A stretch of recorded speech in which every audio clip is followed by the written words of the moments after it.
saíram hoje essas fitas, essas gravações aí da JBS, é algo que claramente o Joesley gravou sem querer, mas entregou sabendo que a PF ia recuperar. E quem eu achei que sai pior da história toda é o Marcelo Miller, o ex-procurador, né? Porque aparece muito claramente no áudio que ele estava negociando com o Joesley enquanto ainda estava na PGR. Vocês acham que é por aí? Lembrando que o Marcelo Miller foi citado pelo Temer na segunda, se eu não me engano, segunda entrevista coletiva em que ele falou, ou pronunciamento, que ele ficou sem dar entrevista por um tempo, em que ele falou sobre o episódio. E causou aí uma certa ira no Janot e na própria Procuradoria, e agora o personagem ressurge de uma maneira aí um pouco constrangedora, acho que do ponto de vista para o Janot e para o próprio Ministério Público, né? Já havia essa suspeita em torno do Marcelo Miller, né? Mas não estava claro se essa saída dele do Ministério Público, ida para a iniciativa privada, tinha realmente relação com a delação do Joesley. O que fica claro nesse áudio é que sim, porque o Joesley fala ali em primeira pessoa dessa relação com o Marcelo Miller, enfim, é uma gravação que foi feita antes da oficialização da delação. Então, claramente, já tinha ali um contato. Você ouve o áudiozinho no fundo e tá lá a TV ligada e fica claramente o dia daquela operação Carne Fraca, que é 17 de março. Se você pensar que o Joesley gravou o Temer no começo de março, mas a delação só foi fechada em maio, né? E o Marcelo Miller deixa a Procuradoria no comecinho de abril, né? Acho que é 5 de abril. Então, agora, tem uma parte ali que ele fala... porque o Marcelo Miller não falava diretamente com o Janot, mas falava por meio de um amigo do Janot. A JBS, então, estava tentando chegar ao Janot através desse procurador, né? É o que dá a entender, né? Mas é meio que um telefone sem fio, né? Porque o Marcelo Miller diz que falava com um amigo em comum e que esse amigo falaria com o Janot. E aí o Joesley conclui, então, que o Janot sabia de tudo e tal. Mas não dá pra gente saber se efetivamente o Janot sabia, Eu penso né? sempre do ponto de vista de quem está fora de uma redação de jornal, de quem está tentando entender o que está acontecendo. Você imaginar que o maior empresário do país, com um negócio no mundo inteiro, ele se deixou ser gravado pelo gravador que ele próprio comprou, numa situação em que ele estava tomando um uísque com uma outra pessoa, eles se gravaram e isso acabou abalando a República a tal ponto que modificou as relações dentro do Congresso e a situação do Temer durante um tempo, e agora sim, o resultado final disso parece uma atrapalhada apenas. Mas pode ser mais do que isso, mas eu fico pensando em quem não tem os instrumentos para entender o que está acontecendo, é uma pataquada. Bom, por isso que a gente está aqui, né? Eu acho que um dos trechos ali que é importante mostrar esse clima meio de descontração, que eles estão ali conversando, porque tem muita bravata também, Sim, né? muita baixaria, né? Se você ouve aquilo... Mas eles citam ali alguns ministros do Supremo, né? Citam a Carmen Lúcia, atual presidente, citam o Gilmar Mendes, citam o Lewandowski, citam a ex-presidente Dilma. Outra pessoa que também aparece muito é o José Eduardo Cardoso, né? Que foi ministro da Justiça do governo Dilma, foi defensor da Dilma no impeachment. E depois disso tudo, parece que o Joesley estava negociando ali com ele para tentar algum tipo de benefício no Supremo, né? Ele queria, na verdade, fazer uma armadilha, né? O que dá a entender no áudio é isso. Vamos chamar o Zé Eduardo Cardoso para uma conversa, a gente vê se ele consegue intermediar ali algum tipo de acordo e grava a conversa. Mas, ao que parece, isso não aconteceu. O Cardoso não caiu na armadilha ali o que dá a entender que ele deve ter ouvido do Cardoso, segundo dá para inferir ali, alguma vez que o Cardoso teria influência sobre ministros do Supremo, aí fala, vou gravar ele me dizendo isso para conseguir. Mas o que aparece na gravação é ele falando, o Cardoso diz que tem influência no Supremo, tal, vamos gravar. Agora, tanto que gerou uma reação forte do Supremo ali, né? O Marco Aurélio Mello falou, você estava aqui ontem à noite quando o Marco Aurélio Mello falou... Falou que isso prejudicaria a imagem do Supremo como um todo, que era muito ruim que esses nomes fossem sujeito indeterminado, que tinha que aparecer logo um nome. Mas o fato de surgir um nome não transforma também o cidadão em culpado imediatamente, né? Como se fosse... Tanto que muita matéria jornalística está assim... grampos citam, porque não tem nada muito concreto ali sobre os ministros do Supremo, né? Não, nada concreto. Não, aparentemente eles citam ali uma rede de influência que eles imaginam ter e pessoas que eles consideram que poderiam ajudá-los em alguma medida na situação X ou Y.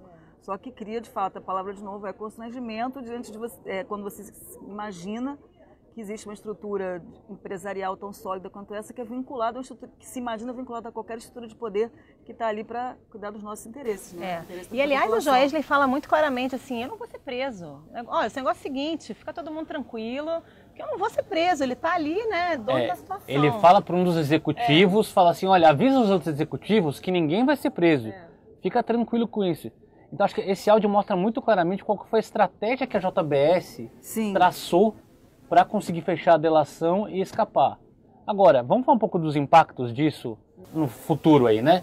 Bom, e daí, né, na prática? Famoso, a gente diz que no jornalismo tem o lead, que é que, quando, onde, porquê, e o principal é o e daí. Parece que a delação da JBS, tanto do ponto do teor ali, sai mais enfraquecida, né? O Janot estava preparando uma segunda denúncia. Ele tem até o dia 17 para apresentar. Estamos no dia 5, faltam 12 dias aí. Essa nova denúncia deve ser ocupada, a discussão dela, por esse outro fato, de que foi tudo, aparentemente, uma parte Pedro, pelo menos e o próprio tom negociada. confessional dele na entrevista que ele dá hoje, que é mais um pronunciamento também do que uma entrevista, em que ele diz que ele se sente quase como numa montanha russa, um despenhadeiro, que não foi por coragem, mas por medo de errar, que ele acabou fazendo isso, de pedir a revisão da delação. Ela realmente coloca em xeque, no sentido de que nenhum de nós tem ideia. Eu, pelo menos, não tenho. Acho que a gente vai começar a medir isso a partir de agora, das repercussões concretas que isso teria, tanto para o presidente quanto para a própria Lava Jato. Tem um componente jurídico, e aí é claro que a defesa de Michel Temer vai querer se apegar nisso. Olha, essa prova não é válida porque foi combinado, então juridicamente não vale. Agora, o fato é que o Joesley foi lá e gravou aquela conversa com o presidente Michel Temer no porão do Jaburu. Se foi combinado, se não foi, o presidente falou tudo aquilo que ele falou. Então vai ficar... Tem três planos aí que a gente pode... Pegando um pouco da nossa conversa, tem três planos que a gente pode discutir. Tem o plano jurídico, que está incerto, vai ter aí a defesa, como a Carol falou, de a tese do fruto podre que contamina todos os outros, ou seja, se a delação foi de fato combinada com alguém de dentro da PGR, todas as provas que foram produzidas a partir daí podem ser invalidadas. Essa é uma discussão para frente. Tem uma discussão política que parece que agora ficou muito mais forte a posição do presidente Michel Temer para enfrentar a denúncia no Congresso. E tem um terceiro plano, que é o da opinião pública. Na opinião pública, não muda nada. O presidente Temer continua com 5% de aprovação. E por mais que o Joesley entregue gravações, está muito claro que aquela noite do Jaburu aconteceu e ninguém vai continuar... ele não vai subir na avaliação de ninguém por causa disso. Eu acrescentaria um outro plano a isso, que é mesmo a sombra que eventualmente se joga sobre a Lava Jato, né? No momento em que ela virou peça fictícia de um filme, ela virou pop há algum tempo no país. É uma delação chave, uma delação que atingiu o presidente da República durante todo esse tempo da Lava Jato. Nenhuma delas atingiu de uma forma tão dramática ali o cerne do poder. E aí isso tem ou não implicações sobre como a PGR, a partir de agora, comandada por Raquel Dodge, vai conduzir ou aceitar ou chancelar delações. Por outro lado, a Miriam Leitão escreveu uma coisa hoje que é interessante, né? Que ao abrir a possibilidade de rever o perdão dado para o Joesley, essa confusão toda tem um lado positivo, pelo menos, que é permitir ao Janot voltar atrás que foi o maior alvo de ataques da Lava Jato, que foi justamente o Joesley, um criminoso confesso, sair completamente livre para Nova York, com jatinho, com barco, com tudo mais, né? Agora, cara, o que você acha do ponto de vista político? O Temer agora parece que está mais firme do que nunca no cargo, né? Eu acho que ele já estava firme, porque a verdade é que ele tem uma base de apoio no Congresso. É claro que eles iam cobrar uma fatura como cobraram da primeira vez, talvez agora ainda mais cara, né? Vão ali, a situação está meio complicada.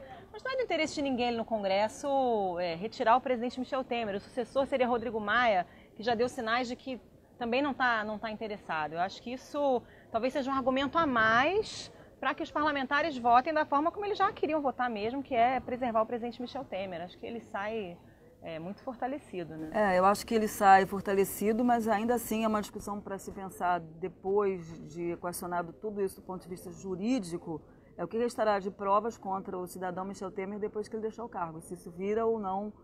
Politicamente, eu acho que ele já tinha uma blindagem importante que tem muito mais a ver com a expertise dele de lidar com a política do que pela conjunção de fatores que o prejudicou ou que o incriminou, mas eu acho que, do ponto de vista jurídico, há dúvidas, e acho que a sociedade se depara agora com um futuro interessante. Então, para resumir, politicamente, Michel Temer está mais forte, Janot mais fraco.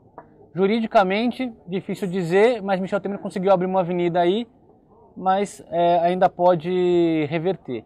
E, na opinião pública, talvez o Janot saia até mais forte no final, apesar do revés momentâneo. É por aí? Sim. Acho que sim, com a punição do... Acho que o grande perdedor é o Joesley, né? Sim. E o promotor lá, o Marcelo Miller. Agora vamos ver o que vai acontecer com o Joesley, se vai ser preso ou não. Vamos aguardar. Agora os próximos capítulos, né? Os próximos capítulos. Vamos nessa.